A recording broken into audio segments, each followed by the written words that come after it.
Vamos trabalhar? Abra sua Bíblia em Colossenses capítulo 3, versículo 13.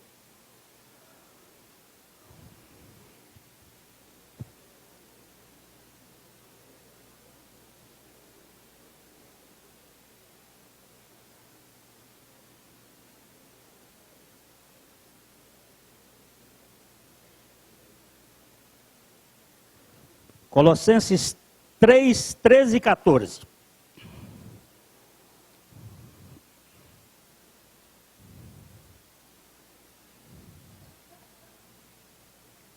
Suportai-vos uns aos outros, perdoai-vos mutuamente, caso alguém tenha motivo de queixa contra outrem, assim como o Senhor vos perdoou, assim também perdoai vós. Acima de tudo isto, porém, esteja o amor, que é o vínculo da perfeição. Querido Pai, dá-nos a graça de crer na Tua Palavra. E dá-nos a ousadia de pregar a Tua Palavra. Livra-nos de todos os contratos humanos e de todos os tratos com a nossa própria mente. Dá-nos o privilégio de sermos dependentes do Senhor. Vivermos para a Tua glória. Custe o que custar. Não nos permitas, por misericórdia, que fiquemos paralíticos em meio às dificuldades. Capacita-nos. Conquista-nos totalmente para o Teu Filho. Invade os nossos corações com a ousadia do Teu Espírito Santo. Edifica o Teu povo, espalhado por este mundo. Dá-nos a ousadia de pregar o Teu Evangelho a todas as pessoas nesta hora crucial da história. Nós clamamos isto no nome de Jesus. Amém. Aranda e Virgo estavam casados há 18 meses. Um casamento, no mínimo, de contratos, de relacionamentos difíceis. Aranda ficou grávida, mas ela era uma iniciante profissional do direito e ela não queria uma criança para atrapalhar a sua vida de profissional. E fez um aborto. Meses depois, Virgo soube que Aranda tinha abortado. E o casamento acabou-se. Uns 8 anos depois, Aranda conheceu Cristo. Mas ela não conseguia se perdoar.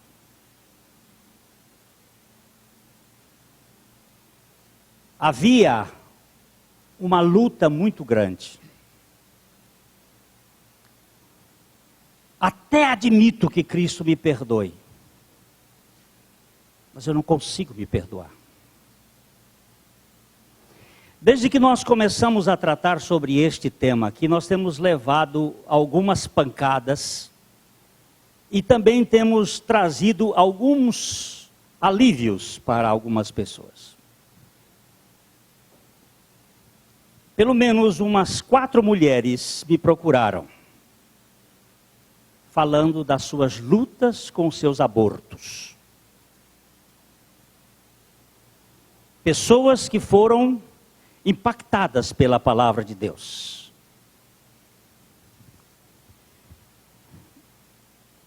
E eu hoje gostaria de tratar um pouco mais teologicamente essa questão, porque muitos admitem que não existe este perdão para nós.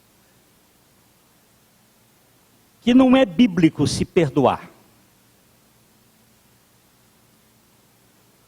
Que nós não podemos exercer esta posição de perdão. Mas eu acredito no meu Senhor Jesus. E sei que Ele valida o perdão quando nós somos os nossos próprios ofensores. Nós nos ferimos a nós mesmos. Em Provérbios capítulo 11, versículo 17.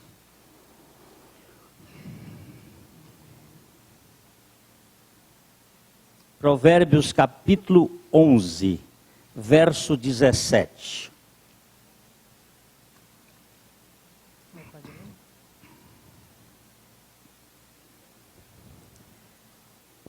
Bondoso faz bem a si mesmo, mas o cruel a si mesmo se fere. O homem bondoso ou o homem misericordioso, ele faz o bem a si mesmo. Mas o cruel, o perverso, a si mesmo se fere. Há muitas pessoas que ficam atreladas à culpa, para que a culpa sirva ou de álibi para o seu fracasso, ou de purgatório perpétuo para o seu sofrimento. É como se ele pudesse ser livre daquela culpa, ele poderia ser uma pessoa liberta, mas eu não posso. Eu não posso ser liberto. Eu tenho que viver debaixo desta força opressiva da culpa. O homem misericordioso, ele se perdoa. Mas o homem cruel, ele se agride. Muitas das doenças que nós temos são doenças endógenas, criadas por nós mesmos, produzidas por nós mesmos, alimentadas por nós, subvencionadas por nossos hormônios, e nós fazemos isto para nos punir da nossa culpa, dos nossos pecados, que parecem que não podem ser perdoados. Vamos ler o Salmo 103, verso 1 e 2.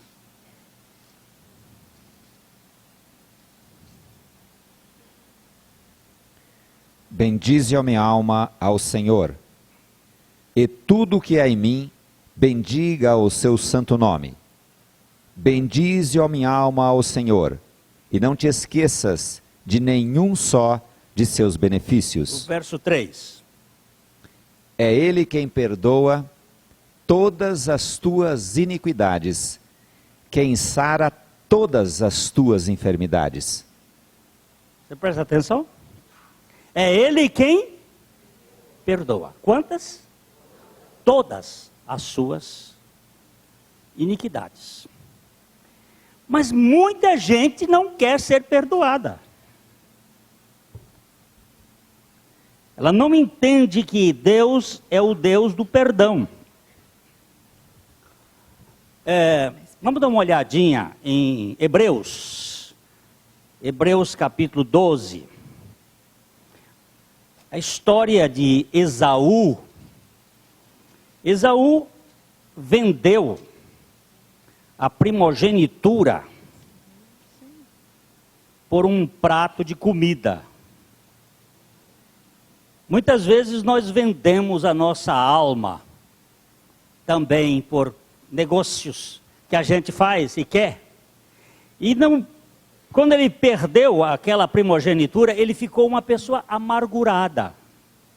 Ele se tornou um homem amargurado. Então nós vamos ver aqui, Hebreus capítulo 12, vamos começar no versículo 14. Segui a paz com todos e a santificação, sem a qual ninguém verá o Senhor. atentando diligentemente, porque ninguém seja faltoso, separando-se da graça de Deus, nem haja alguma raiz de amargura que, brotando, vos perturbe, e por meio dela muitos sejam contaminados. Nem haja algum impuro ou profano, como Esaú, o qual, por um repasto, vendeu o seu direito de primogenitura. Verso 17. Pois sabeis também que, posteriormente, querendo herdar a bênção, foi rejeitado, pois não achou lugar de arrependimento, embora com lágrimas o tivesse buscado. Presta atenção. Esse Esaú, depois, buscou lugar de arrependimento. Mas não foi achado esse lugar de arrependimento. Por que que não foi achado? Ainda que com lágrimas ele tivesse buscado. Se você for olhar o contexto, ele está mostrando a respeito de raiz de amargura. O que é uma raiz de amargura? É alguma coisa que aconteceu lá no passado e que ficou lá, a raizinha produzindo aquele ressentimento. Aquela coisa que vai carcomendo a pessoa. Às vezes é invisível, é insensível, mas está lá. Está no consciente, no subconsciente e no inconsciente.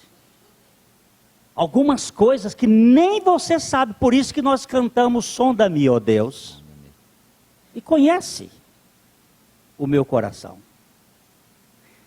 O salmista, quando ele diz assim, olha, expurga-me daquelas coisas que me são ocultas, e da soberba guarda o teu servo, para que ela não seja minha senhora.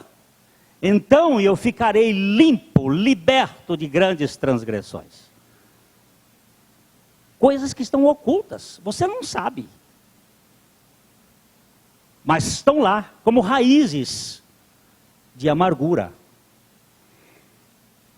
Mas Deus me perdoou, mas eu preciso viver com esta vida de miserável para tentar me punir.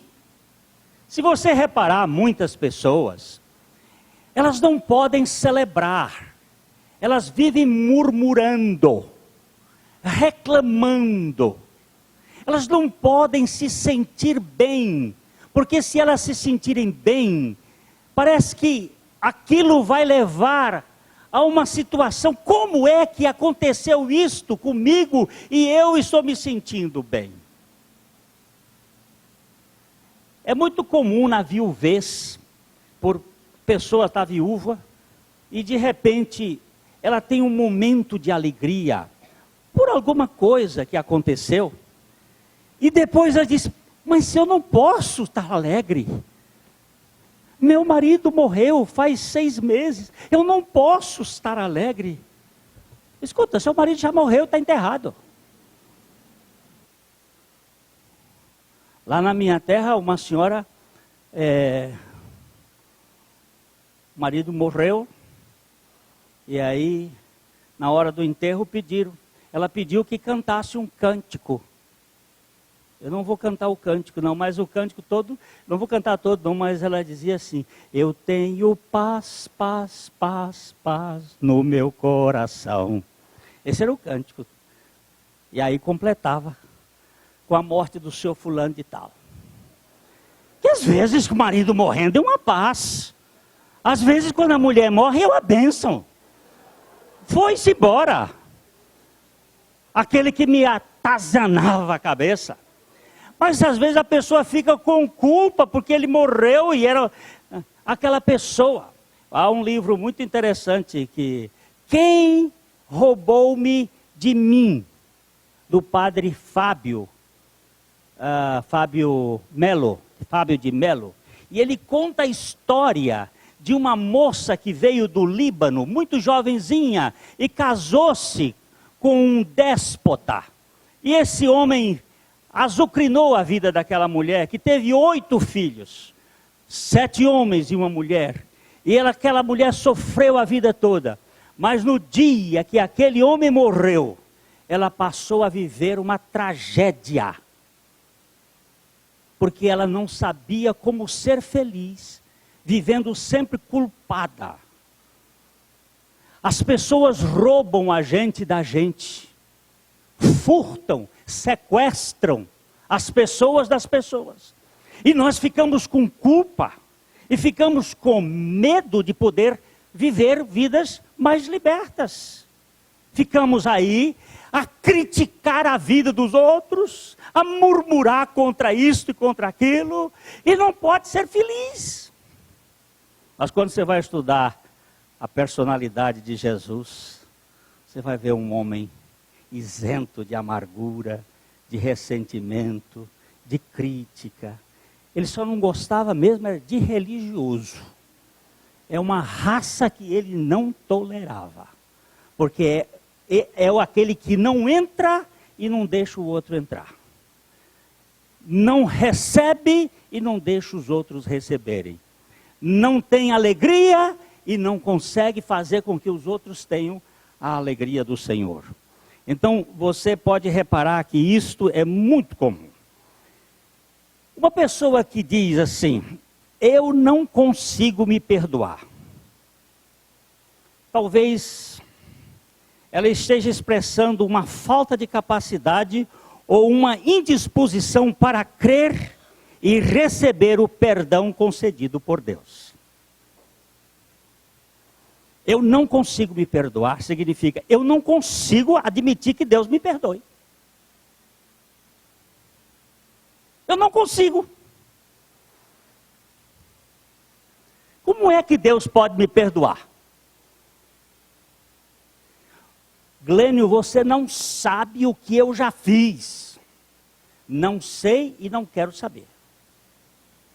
Mas eu quero lhe dizer o que Ele já fez por você, levando todos os seus pecados lá na cruz.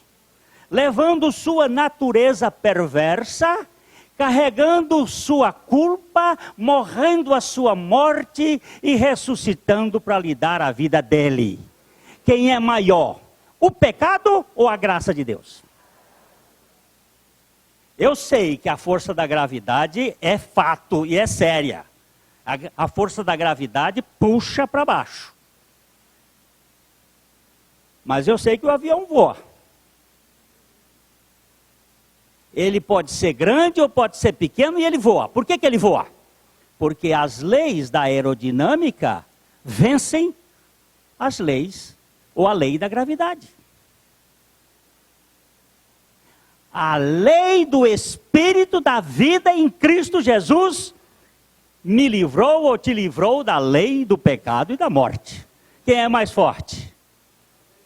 A lei do Espírito da vida em Cristo Jesus. É mais forte do que a lei do pecado e da morte. É ou não é? Então, a nossa moça não conseguia se perdoar. Por que ela não conseguia se perdoar? Porque ela não conseguia ver que o perdão de Deus é maior do que o pecado dela. Que o poder de Deus para perdoar é infinitamente maior. O seu pecado é grave? É gravíssimo. Mas o poder de Deus é maior. E Deus, uma vez que Ele perdoa, Ele não lança em rosto o perdão que Ele lhe perdoou. Ele não contabiliza perdões. Ele não tem um livro, como é que chama, Joaquim? Livro que guarda esses troços, é razão ou é caixa? Diário, nem razão nem caixa, diário. Deus não tem diário para contabilizar perdão. Sabe por quê? Porque Ele lança nas profundezas do mar. E de lá Ele não garimpa. Eu nunca vi dizer que Deus estivesse garimpando pecado.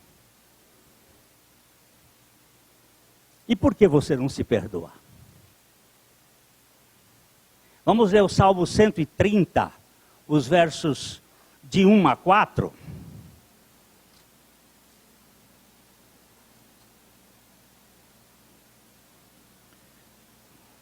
Das profundezas clamo a ti, Senhor. Escuta-me, Senhor, a minha voz. Estejam abertos os teus ouvidos às minhas súplicas. Se observares, Senhor, iniquidades, quem, Senhor, subsistirá? Contigo, porém, está o perdão, para que te temam. Das profundezas, da fossa, lá do profundo lamaçal, lá do meio do negrume do meu pecado, lá do lugar onde ninguém pode entrar, eu clamo a ti.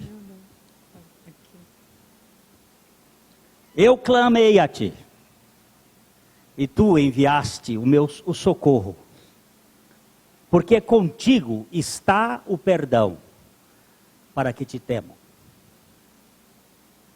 Se Deus me perdoou, por que eu não me perdoo? Por que eu tenho que cobrar ainda umas prestações? Por quê? Será que eu quero ser mais justo do que Deus?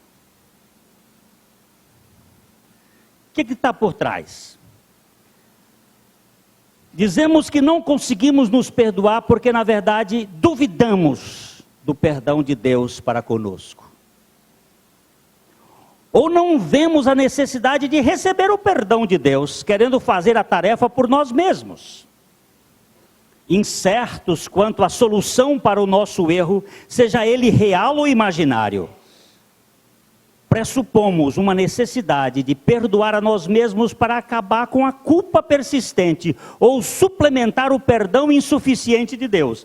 Mas, na verdade, há circunstâncias que são impossíveis para o crente, seja ele um crente real ou um crente professo. Deixar de receber o perdão de Deus é uma coisa terrível. Mas no perdão de Deus está o meu perdão para mim. Porque no perdão de Deus, Ele me garante que não tem nenhuma conta que não possa ter sido perdoada.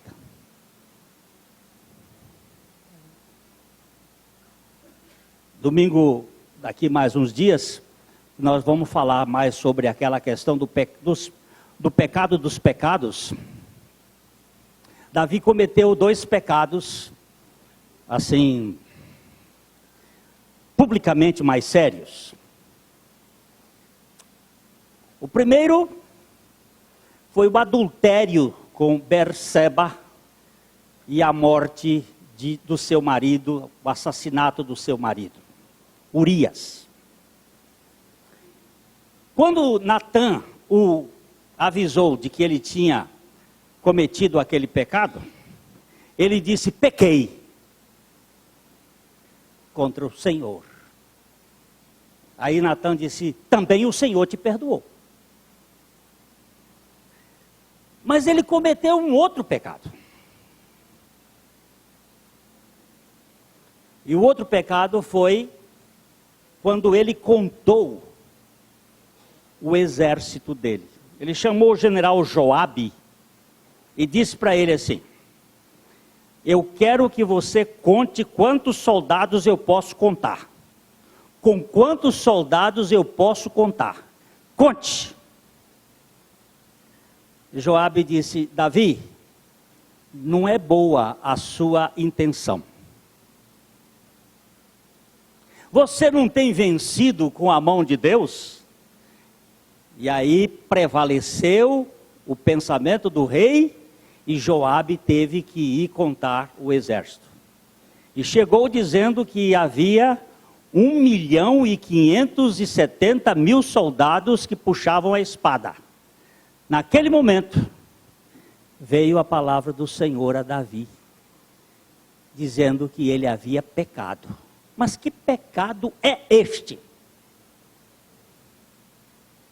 Contar soldado é pecado? Muito mais grave do que adulterar e matar. Foi isso que ele disse. Muito grande é o meu pecado. Sabe por quê? Porque esse pecado é da autoconfiança. O outro foi uma transgressão. E segundo Jesus, pecado é não crer nele. Quando eu não creio, eu estou cometendo o pecado mais sério do mundo. Aqui nós vemos, irmãos, que quando você não crê no perdão de Deus, e você tem que procurar arranjar um perdão para você na base de um sentimento, você está negando que Deus lhe perdoou totalmente. Que Ele não se lembra mais dos seus pecados. E Cristo satisfez, e só Cristo pode satisfazer o meu pecado. Satisfazer a justiça de Deus em favor do meu pecado. Só Cristo. Ninguém pode. Nem a sua cara de autocomiseração, nem as suas lágrimas podem fazer mais efeito do que a sua fé, crendo na suficiência de Cristo para isentar o seu pecado. Uma pessoa que diz, eu não consigo me perdoar, talvez não consiga ver, ou não esteja disposta a reconhecer a profundidade da sua depravação. Esse é um dos problemas mais terríveis do ser humano. Nós não cremos que somos tão maus assim. Sabe, meu amado, a gente acha que é mal, mas não é que seja tão mal assim. Eu sou ruim, mas tem pessoas piores do que eu. Não tem ninguém nessa sala pior do que você. E eu. Nós somos os piores. Se você acha que não é, aí está o problema. Porque você acha que o que você cometeu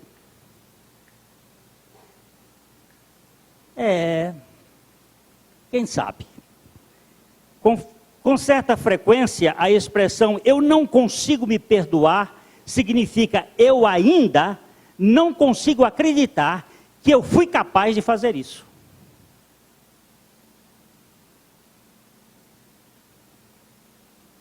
Como é que eu fui fazer? Eu não imaginava que eu seria capaz de fazer um negócio desse. Ao contrário do que alguns conselheiros ensinam, aqui está um problema não de baixa estima, mas de uma estima exagerada de si mesmo. A falta de capacidade para perdoar a si mesmo expressa um problema básico de justiça própria e de falta de conhecimento verdadeiro de quem você é. Uma vez eu li uma expressão que para mim foi muito boa, de um homem que eu gosto muito, que é Brennan Manning. Quando ele estava conversando com Deus, e o Senhor ele disse, Senhor, mas eu tenho fracassado tantas vezes. E o Senhor falou para ele, eu esperava que você fracassasse mais. Você ainda tem justiça própria, que está querendo ser aceito pelas suas qualidades. Mas você foi aceito pela graça do meu filho. E ela é suficiente.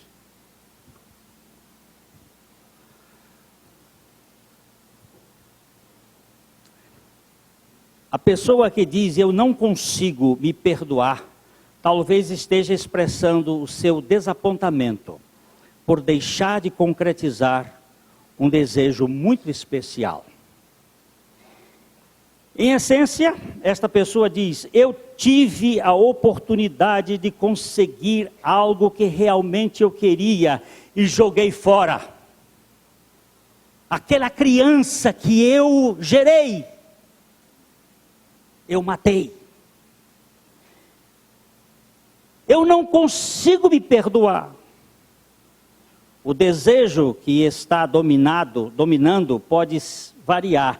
Eu quero, por exemplo, uma pessoa diz assim, eu quero ficar rico, eu quero me casar, eu quero receber a aprovação do meu chefe, eu quero ser respeitado por meus filhos, eu quero ver meu pai encontrando a salvação em Cristo antes de eu morrer, mas em algum momento, pelo meu pecado, real ou suposto, eu lancei tudo pelos ares.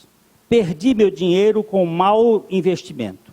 Coloquei meu namorado ou minha noiva, ou em potencial, em uma situação embaraçosa e acabou o casamento.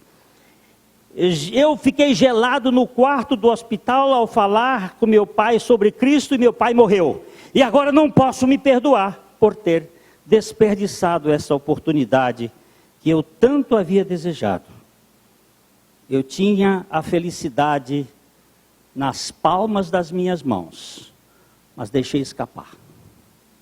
Essa pessoa age como se ela pudesse controlar o mundo e ter a garantia de conseguir o que quer. Quando seus desejos não se concretizam, a reação é recriminar a si mesmo e perseguir-se como se estivesse se auto-martirizando. Uma vez eu conversei com o pastor Abuchaim, com uma senhora lá no Rio Paraná. Ela estava atravessando o rio com um barco e 6 crianças dentro do barco. Os maiores, os menores, e na hora que encostar, o barco deu uma torcida e um menino dela caiu. E ela conseguiu segurar na camisa assim. E ele escapuliu. E faziam 6 anos. E ela vivia nessa culpa dizendo, porque eu não segurei assim, mas segurei assim. Era o dedo dela que era a culpa. Não era a falibilidade e a finitude humana. Eu não sou Deus. Como é que pode ter acontecido comigo? Não me perdoou. Só que o Senhor já lhe perdoou. Pela sua fraqueza, pela sua incapacidade, pela sua humanidade. Cristo tomou tudo.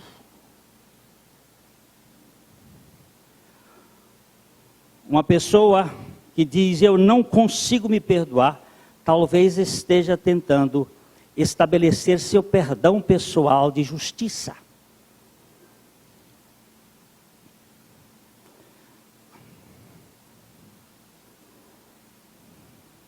Vamos ler Jó 35, 2.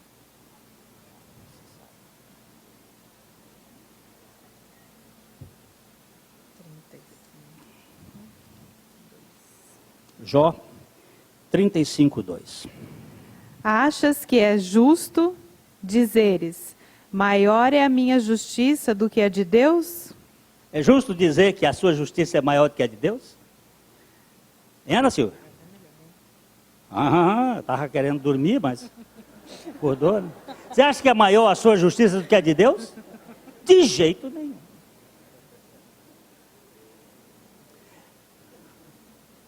Mas por que Deus me perdoou e eu não consigo viver uma vida sem culpa? Por que eu tenho que ficar escarafunchando o meu passado e cavucando e vendo se ainda restam alguns pedaços daquela lembrança? Chegou-me outro dia uma pessoa dizendo assim, Glênio, o que é que você acha de fazer uma regressão? Digo, para onde?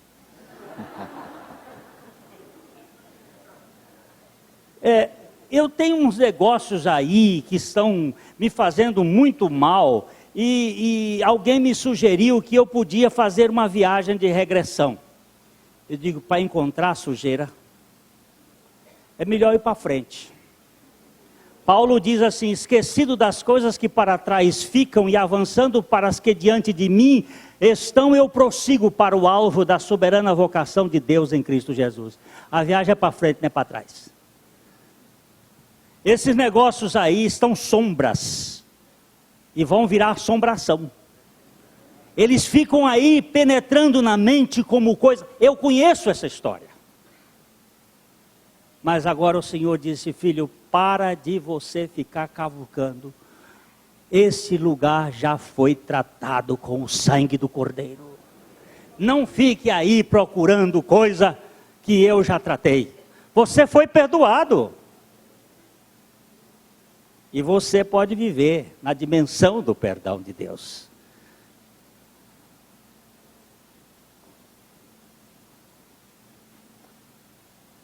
Mas eu digo assim: até quando, Senhor? Até quando? Esquecer-te-ás de mim para sempre? Até quando ocultarás de mim o rosto? Eu sou um coitado que vivo aqui nessa situação e o Senhor não se interessa por mim. Você já foi perdoado, você não leu na minha palavra? Comigo está o perdão para que sejas perdoado. Não tem mais agenda do pecado. Não tem mais agenda do Scarpinha aí, não. Eles falou a agenda do Scarpinha. Não tem mais computação. Eu sei que no computador você pode deletar e depois tem uns caras que conseguem, pescar tudo. Tanto é que você não pense que entrando na internet, nos subterfúgios daqueles filmezinhos, não fica tudo registrado.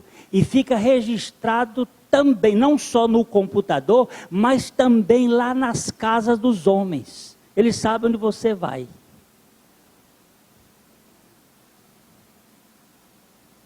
Onde você entrar, você é monitorado.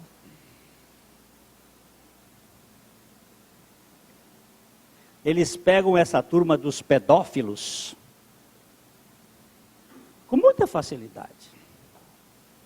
A pedofilia hoje é um dos assuntos mais propalados, e é pelos altos, os grandes, os sites da pedofilia, tem umas ONGs que arrecadam milhões e milhões de euros. Aviões que saem da Europa e vêm para Recife, para Fortaleza, até para Teresina. Eu estava com minha esposa num hotel lá em Teresina, um calor, e tinha uns italianos velhos. De repente no hotel entraram 3 mocinhas, 3 meninas despeitadas, daquelas de 12 anos, e foram para a sala, para o quarto, com aqueles velhos. Eu fui e chamei o moço do hotel e disse: escuta, o que é isso? Ele disse: o senhor fica calado.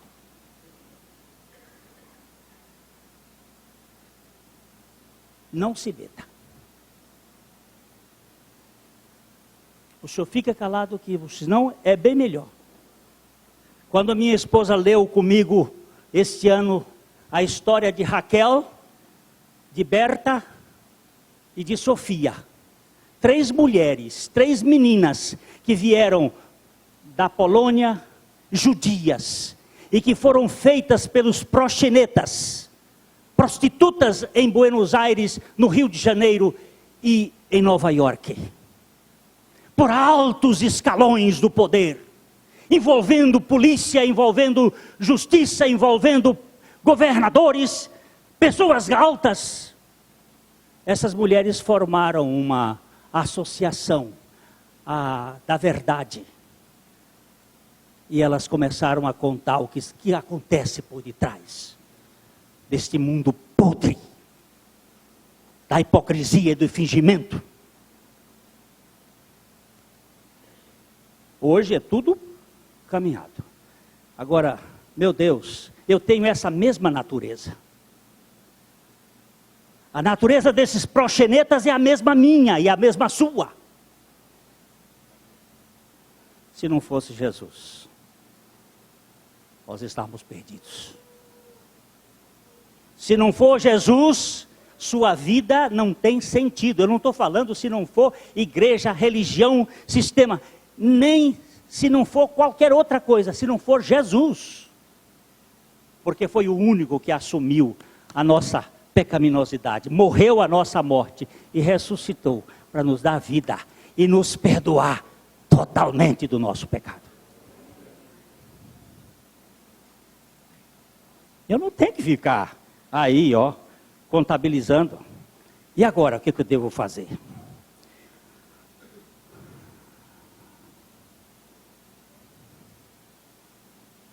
Quando eu digo assim, eu não consigo me perdoar, equivale a dizer, eu não tenho vivido à altura do meu padrão de perfeição.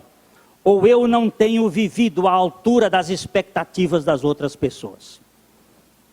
O anseio desta pessoa por perdoar a si mesmo provém da falta de êxito em estar à altura dos padrões de desempenho que ela mesma colocou, ou de sua imagem de quão boa ela deveria ser. Quem é que Deus deve perdoar? Hitler? Ou, me dá uma pessoa boa, que eu não estou conseguindo lembrar. Hein? Madre Teresa de Calcutá. Vamos lá. Quem Deus deve perdoar? Os dois. Deve perdoar Hitler por seu pecado abjeto. E perdoar Madre Teresa de Calcutá pelo seu pecado de querer ser melhor. Se é que ela tinha esse pecado, que eu não vou assumir aqui. Eu creio que ela foi uma mulher que confiava em Deus. É a minha percepção. Mas se você não tivesse cometido um só pecado de transgressão, você vai para o inferno do mesmo jeito. Você é a pessoa mais importante, mais digna deste mundo. Digna do prêmio Nobel da dignidade moral. Se você morrer sem Cristo, você vai para o tacho. Por quê? Porque pecado é não crer em Jesus Cristo. E o que é não pecar? É fé na pessoa de Jesus Cristo. E esse Jesus, você está admirada, não está, meu amor? É que eu estou entusiasmado para dizer que você também nasceu com a natureza perversa. Ainda não começou a se manifestar, mas já tem força, já está cutucando. Já, começa a mandar. É uma belezinha, é um anjo caído. Não é, meu amor? Eu sei, está assuntando. Meu irmão, aqui não tem ninguém, nessa sala, aqui não tem ninguém que mereça a salvação. A salvação é graça divina, é misericórdia de Deus, é bondade de Deus para o mais indigno. E se ele tivesse que optar, não vou dizer mais uma coisa esquisita, se tivesse que optar, porque outro dia me disseram assim, vamos aqui imaginar, num hospital, tem um velho e uma criança muito mal, e só tem a oportunidade de fazer uma cirurgia, quem vai ser operado primeiro?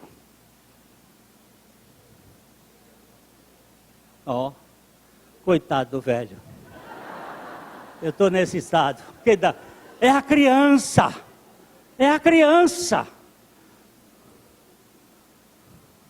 E agora, entre Madre Teresa e Calcutá, de um lado, e Hitler do outro, se Deus tivesse que te optar, por favor, entenda aqui, isso é um absurdo que eu estou fazendo.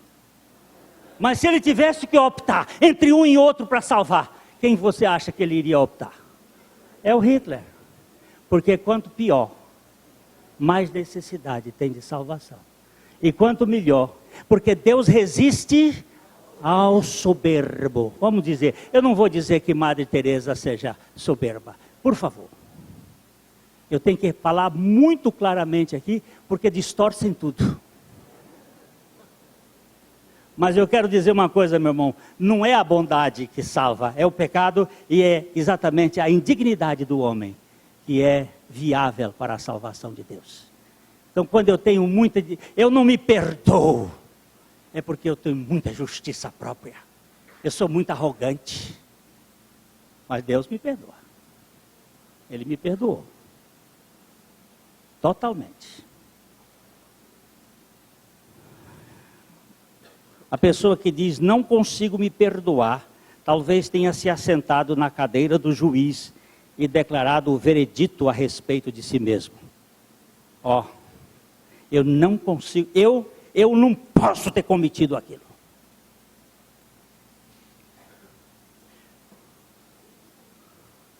Emerson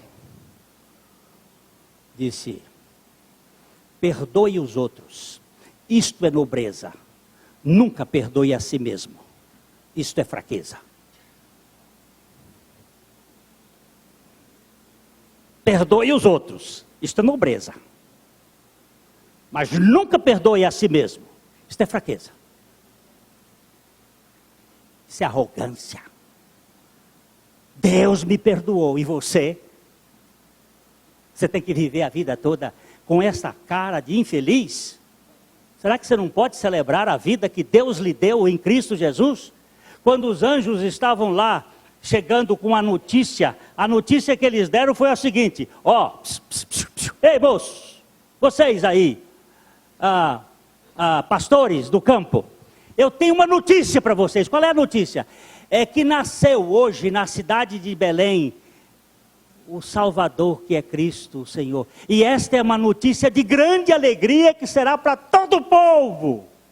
Qual é a alegria? É que há salvação neste mundo, há libertação, há perdão de pecados, há uma vida que nós podemos viver isenta de nossa culpa, dos medos, das angústias que nós vivemos neste mundo. Podemos viver na base da confiança do sacrifício de Cristo. Mas Glênio, e o aborto que eu fiz? Você é o aborto. Mas Deus, na sua graça, pode ressuscitar. O padre Fábio de Melo disse que todo sofrimento é uma porta para as oportunidades. Uma criança, ao nascer, ela nasce com sofrimento. Sofrimento da mãe e sofrimento dela. A mãe sofre dores de parto e a criança sofre as dores do nascimento. Todo nascimento é dolorido. Por isso ela chora quando nasce. Já nasce chorando. E o sofrimento nesse mundo são oportunidades que nós temos. Ninguém vai viver isento de trombadas, de sofrimento, de xingamento, de desprezo, de sogra, de problema. Você não vai viver nesse mundo sem tribulações. Não vai. Mas Deus vai fazer com que estas coisas cooperem, contribuam para o bem daqueles que amam a Deus e vão ser oportunidades para o crescimento, para o desenvolvimento da nossa vida. Senhor,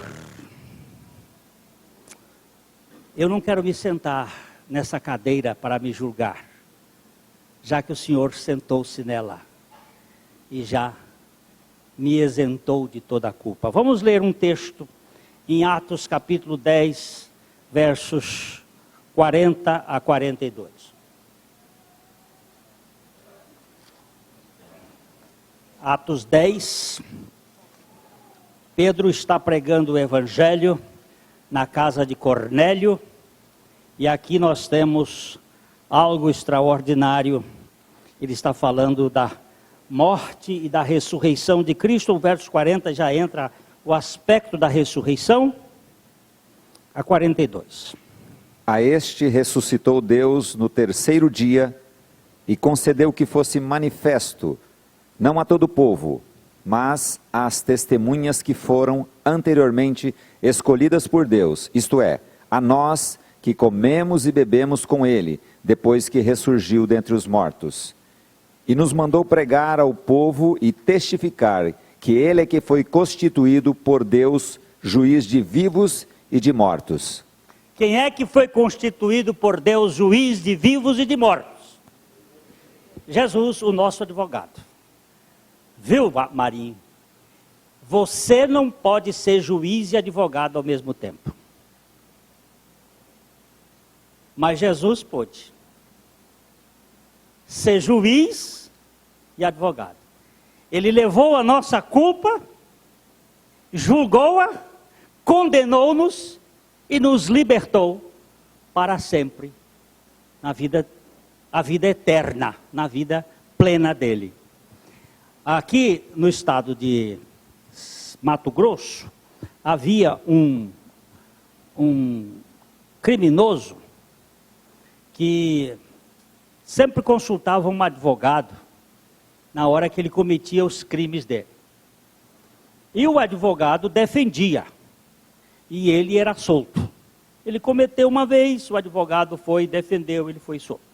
Ele cometeu 2 vezes, o advogado o defendeu, ele foi solto. Ele cometeu a 3ª vez, o advogado o defendeu e ele foi solto. Na 4ª vez, o advogado tinha feito concurso e agora era juiz. Vai ficar chique. E na 4ª vez que ele foi lá, quem é que ele estava tendo? Era o juiz. E agora ele foi condenado. E o juiz disse para ele: mas doutor, o senhor me defendeu 3 vezes e eu fui solto. Ele disse: mas eu conheço você. Como advogado eu lhe defendia, agora como juiz eu te condeno.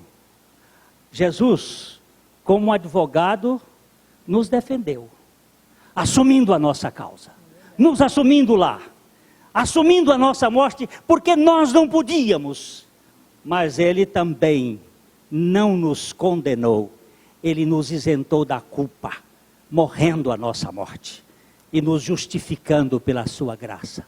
Isto aqui chama-se Evangelho. Ide e pregai o Evangelho a toda criatura. Você que entrou hoje aqui e que está com culpa, saiba que Cristo já levou essa culpa lá na cruz. Ele já levou o seu pecado, o meu pecado.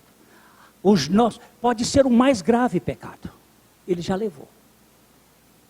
O mais grave pecado é não crer que Ele é suficiente para salvar você totalmente, a fim de que você viva para a glória de Deus.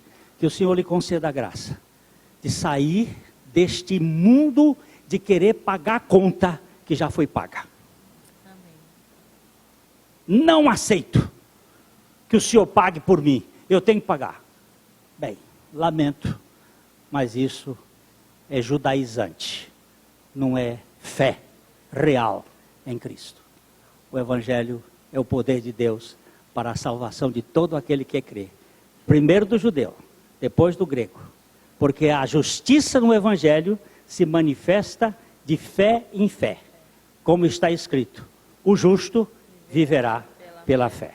Que Deus nos dê graça a vivermos libertos. A mensagem que você acabou de assistir faz parte do Ministério de Comunicação Palavra da Cruz. Temos um grande acervo de estudos bíblicos em áudio e vídeo.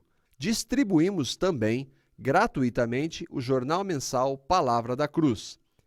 Entre em contato conosco pelo fone fax 0 operadora 43 3322 3037 ou pelo e-mail com@palavradacruz.com.br. Visite-nos também pelo site www.palavradacruz.com.br. Graça e paz.